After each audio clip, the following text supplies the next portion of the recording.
Hello, thanks for being in a new video. This time we have unboxing of the iPhone 17 Pro Max. Let's get started.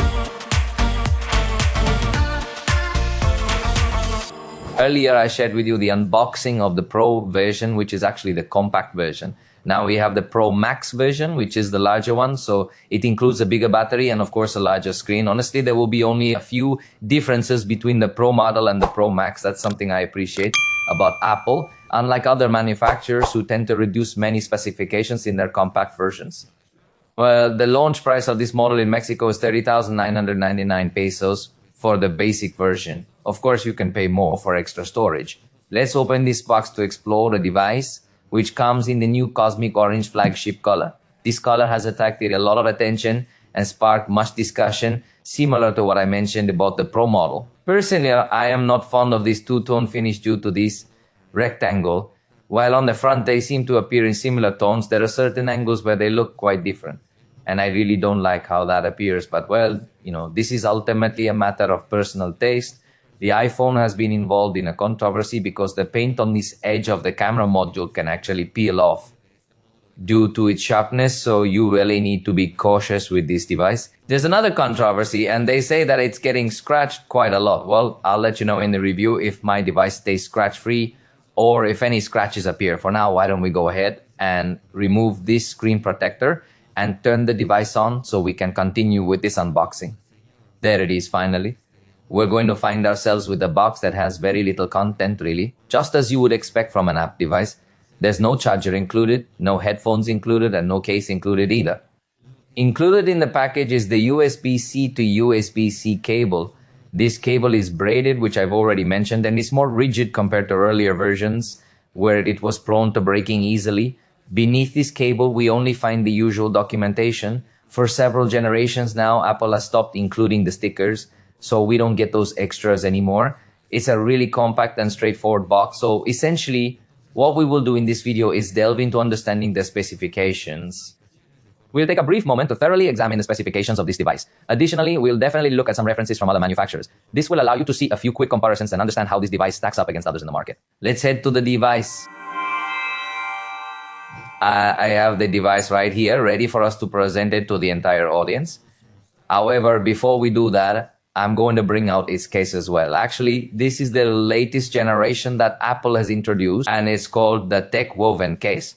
The previous generation was known as Fine Woven, and it was quite controversial. Many users had complaints about that case. Let's take a look at this generation to see what kind of finish we find, and then you can also tell me whether you would prefer to use this device with or without a case. First and foremost, it includes the matching ring, ensuring that the MagSafe charger maintains its power. I should remind you that with an iPhone, using a case is not required to utilize this magnetic charger. However, if you decide to use a case, it is essential that the case is MagSafe compatible if you wish to keep enjoying this feature. Even with this added layer of protection, the case genuinely feels nice to the touch and it possesses a pleasing texture.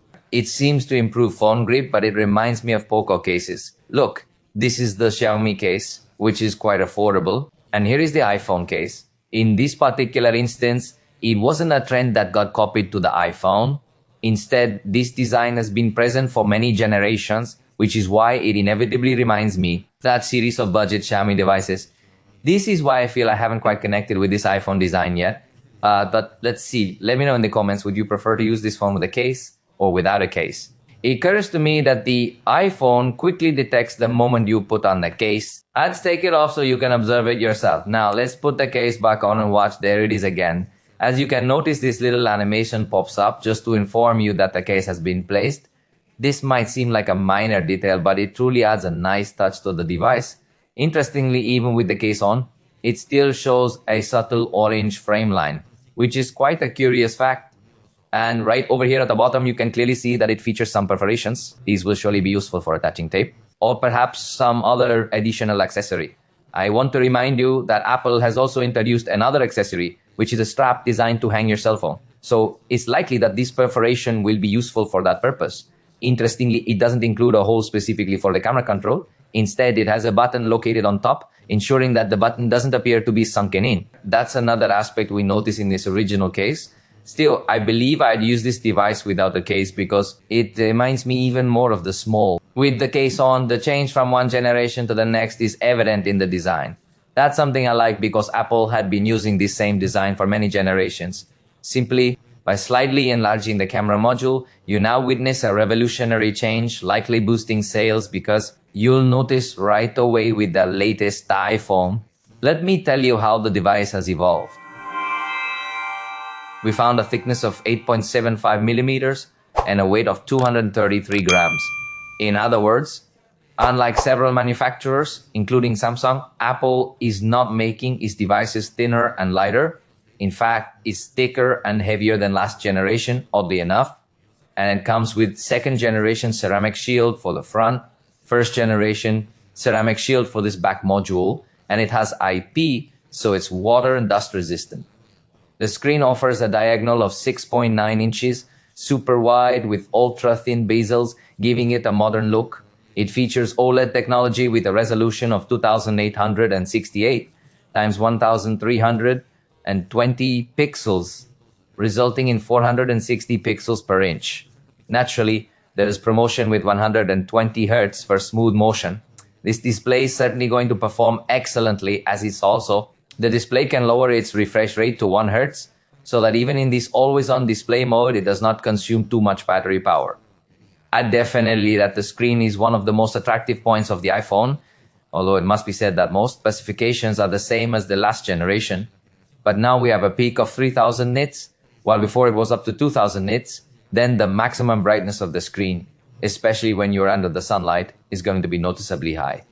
In addition, anti-reflection technology is now integrated. Allow me to completely turn off the screen to check if you can notice the difference. Since this part has also changed from the previous generation, I believe it's noticeable. Observe how on the 16 Pro Max you see a bit more of these reflections. This doesn't imply that you definitely won't see them on the iPhone 17 Pro Max, but if you manage to disguise them better, as I showed in the Pro model unboxing, the anti-reflective finish of the Galaxy S-25 Ultra, for instance, is superior. Anyway, that's another improvement of this generation. Obviously, we find stereo sound with a speaker at the bottom and another in the earpiece area for calls. The one that has evolved the most is the front camera, which is now 18 megapixels, called by Apple Center Stage. I want you to observe the difference in the front camera of this new generation. Because at first glance, it might appear that they are quite similar, but when you take a closer look, you'll realize that in the case of the new model, there are additional features to consider. Not only can you expand the view a little bit more, but also consider that the camera of the 17 Pro Max is already wider. Furthermore, without needing to rotate the cell phone, you can achieve an even wider perspective horizontally. This feature enables you to capture group shots more efficiently without the necessity of turning the phone to use it in that manner. This enhanced capability is particularly useful for those who frequently take photos in group settings and want to ensure everyone fits comfortably within the frame without the hassle of adjusting the phone's orientation. Take note that we essentially have the identical width when holding the iPhone 17 Pro Max in a vertical position as we do when the iPhone 16 Pro Max is placed horizontally. This means that indeed the width of the iPhone 17 Pro Max held vertically matches the width of the iPhone 16 Pro Max when it is held horizontally. So truly, we have the same width in both scenarios. That is indeed one of the most appealing features of this new iPhone. The front camera has truly evolved significantly. And as usual, we will see some examples here. The camera preview already looks impressive, and the rear photography also appears excellent. I emphasize that you can achieve a good level of amplitude even when holding the iPhone vertically. And of course, with autofocus, you can capture both distant and close-up photos with excellent details.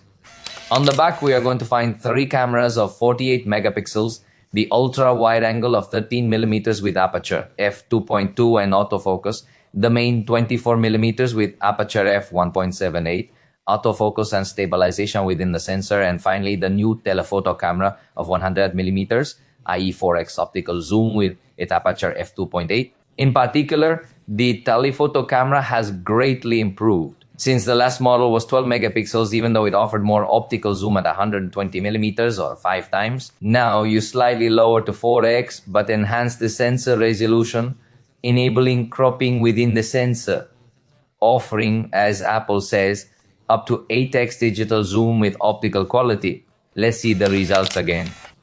Briefly, there's the ultra-wide camera, very wide and excellent picture quality. Following the main camera, remember that the pictures can be 25 megapixels, which means they have greater resolution than the majority of devices available today. 2 times crop enables us to maintain optical quality, essentially giving us an intermediate telephoto camera Next, we move up to 4 times, where we utilize the telephoto lens, and it still delivers excellent image quality. Then, at 8 times, we crop within the sensor while still preserving optical quality, and it looks quite impressive. Now we're at 20 times digital zoom, which is about half of the maximum capability. And it's important to note that Apple typically provides a more natural looking image, not as artificial as some other devices. And finally, the maximum, which is 40x, where I insist it is very noticeable that Apple makes a good effort to keep things natural. Other manufacturers, through artificial intelligence, are going to optimize the image too much, which, yes, it will give you more details, but you will lose the naturalness. So it's up to your taste. Which option do you prefer? Let me know in the comments. For video recording, we still won't find support for 8K, but the max remains 4K at 120 frames per second. And in this case, if you select that setting, you can't use either the ultra-wide camera or the telephoto camera. This is something that seems to me an important limitation. It is very curious that this floating menu keeps liquid glass. I think it is a demonstration of all the power that this processor has. The fact that while you're recording, these effects appear. Also, for example, in this button, observe how liquid glass appears. The power of this processor is incredible, allowing it to record while processing these crystal effects. Among other things, we also find the dual capture as a new feature. Samsung had it since the Galaxy S25, removed it, then brought it back, and now Apple offers this option. In the camera settings, note that there are more professional video tools available. By default, this device records in HDR, which makes the screen appear brighter in certain areas. It's important to note that you have the option to lock the white balance while recording, which can be quite useful. In the format section, you will find the option to capture video in Apple ProRes and even in log for later coloring. This feature offers a wide range of capabilities. Undoubtedly, the video recording potential of this device can reach a very interesting and professional level. Other third-party apps can also be used. The video recording will be enhanced. Apple doesn't disclose the official battery capacity, but it's reportedly 5,088 milliampere hours, as I've mentioned before. Comparing just the numbers with Android devices isn't ideal, since they often have batteries exceeding 5,000 mAh without issues. You need to test each individually, because power consumption varies greatly between operating systems. Based on Apple's data, the previous generation provided up to 29 hours of streaming video playback. Now, this has risen to 35 hours, a difference of 6 hours. This suggests a significant improvement in battery life. I want to remind you that the battery will vary on models that still feature the SIM card slot. In countries like Mexico, the United States, and some others, the SIM card slot has been removed, as it now utilizes a virtual SIM known as eSIM. So with your data plan now, you'll add it using a QR code rather than inserting a physical SIM card. This change has provided us with additional space to accommodate a larger battery. As a result, the physical SIM card models have a somewhat smaller battery. That's an interesting fact, just in case you weren't aware of it before. Moreover, it will now support charging at 40 watts. The previous generation only supported charging at 20 watts, so now we can achieve 50% charge in just 20 minutes. If you use the 40 watts charger, it would reach 50% in about 30 minutes. Here, there's also a significant difference. Interestingly enough, the 40 watts charger is still not available for purchase, so you'll have to wait to get that charger. I find that quite annoying. But anyway, let me remind you that it also supports wireless charging through MagSafe. In the operating system, we have the iOS 26, which is completely revamped and new. Regarding its aesthetics, I already gave you a glimpse just a moment ago. Liquid glass can appear extremely good in certain scenarios, as reflections might be displayed in a different way. However, the artificial intelligence capabilities are not yet fully optimized. It's still in a beta phase, undergoing testing and development. So if you're someone who enjoys leveraging these kinds of features, I believe the iPhone might not yet be the most attractive option for you. The device comes with 2 gigabytes of RAM and 256 gigabytes of storage in its basic version. However, this Pro Max model offers up to 2 terabytes of storage. Remember, you can connect external storage drives via cable and record video directly to them, enhancing its capabilities. Lastly, it features the A Pro processor, so let's examine its performance. In Geekbench, it gave us 3,815 points in single core, a very high score, and 9,906 points in multi-core is also high, although I have seen more powerful Android devices in multi-core. In Antutu, it scored 23 lakh 6,683 points, again showing very good power, although I sincerely doubt it is the most powerful device. I think the years where no manufacturer could beat the iPhone in power are long gone. Now there are several devices capable of surpassing it in raw power, but well, for now this has been an initial look and first impressions of the iPhone 17 Pro Max. If you enjoyed this video, you know you can let us know, and we see you next time.